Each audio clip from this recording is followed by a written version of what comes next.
So, ayan guys, bumalik ulit kami dito sa may mga rides. Kasi nasa harap lang to ng apartment namin. So, 8 o'clock na to ng gabi, kaya kasama na namin si Babo. Kanina, tanghali, ako tsaka si Alician sumakay na dito. Tas ang haba ng pila nito kanina guys, kasi free siya kanina. Tapos ngayon may bayad na siya. Tapos, tatlo kami. Bali 9 euro. Tapos wala pang 5 minutes yata yan. Tapos yung asawa ko, tingnan nyo, tahimik lang siya. Kasi guys, nahihilo na daw siya. Pero nakakahilo talaga siya kasi parang inano-ano yung boat. Tingnan nyo, oh. Tapos kakatapos lang namin mag-dinner. Tapos sabi ng asawa ko, parang nasusuko na daw siya. Kasi hindi siya sanay sa ganito eh. Ayaw niya ng mga matataas.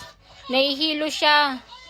Tapos, yan si Alicia, ninenervyos na siguro yan, kaya tahimik lang siya.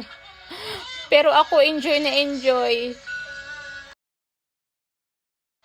Tapos guys, kailangan umaalog-alog talaga yung ko dyan. Charot lang!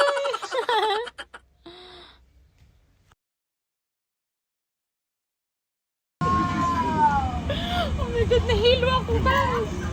Ay, comment love to Wartin. Si love. Love. Love.